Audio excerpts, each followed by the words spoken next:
nous allons voir comment nous protéger contre une attaque au couteau, une attaque qui vient sur les côtés, comment utiliser son bras de la meilleure façon possible pour avoir un bon contrôle, et aussi nous verrons comment contrer dans le même temps, ce qui est un point très important de notre technique, comment frapper notre agresseur dans le même temps. Dans cette vidéo, dans ce cours, nous verrons simplement la protection, donc le blocage et le contre. Tout ce qui est récupération du couteau fera l'objet d'un prochain cours. On va voir que pour avoir un bon blocage, il faut avoir un bon contrôle. Et quand est-ce qu'on a le meilleur contrôle? C'est quand vous avez le bras à 90 degrés. Pourquoi?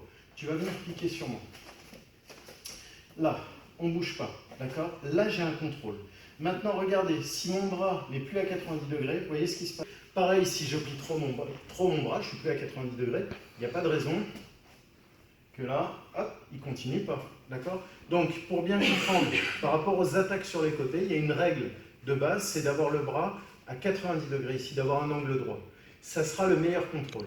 Donc, quand il vient piquer, ici, autre part, ici, autre part, ici, l'autre bras, là, comprenez? Le bras toujours à 90 degrés. Tout de suite. Là, dès qu'on peut.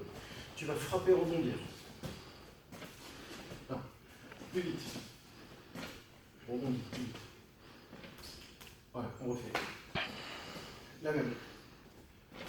Là. Ok, vous comprenez, hein? Ça s'est pas vu tout à l'heure. Maintenant, en même temps. Je rebondis par là. Ouais, tu rebondis. Là. Bam, je rentre. Ensuite, je vais frapper, bloquer. Pourquoi je bloque ici, ce bras-là? Parce qu'en fait, si il passe maintenant, si je bloque mal, regardez, pardon, le blocage, il se fait là. Si j'ai mon bras tendu, hop, on va se retrouver comme ça. Vous voyez la position? Et là, c'est vraiment pas... Vas-y, je sais que tu en as envie. Là, vous voyez ce qui se passe? Il pique dans les yeux, il va piquer. Donc, je bloque le passage avec mon bras. Je montre 90 degrés, frappe, blocage, blocage. Ici, j'ai double blocage. Je frappe, je frappe, je frappe. Les frappes m'aident à récupérer le couteau. Là, je ne m'arrête pas là.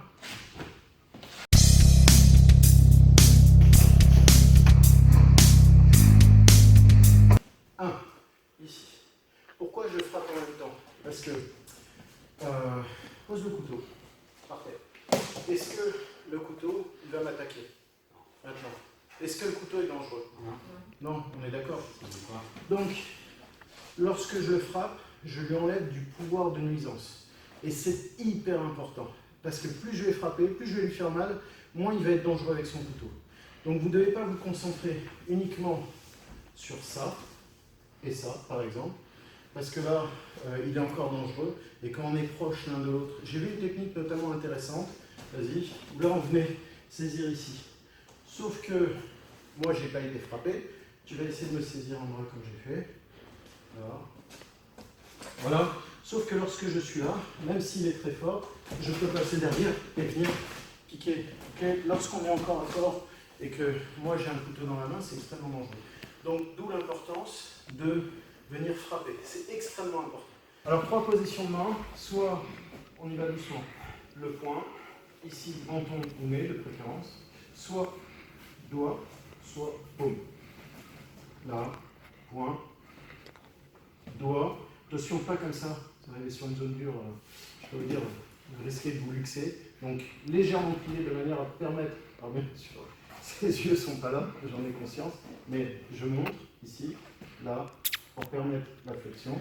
Soit paume dans le nez. Doucement. 1, 2, ici. 2 ou 3. Derrière, je bloque, je frappe. Notez bien, c'est bloqué ici, je tourne un peu. Alors, je vais vous montrer l'importance de la frappe. Mets-toi là. En fait, on est en salle, évidemment, je ne pique pas, je ne le frappe pas. Là. Donc là, il ne se passe rien. Tu vas faire comme si tu as été piqué. Juste pour que vous compreniez l'importance de la frappe et ce qui peut arriver en réalité. On y va. Vous voyez, par exemple, ça peut arriver comme ça.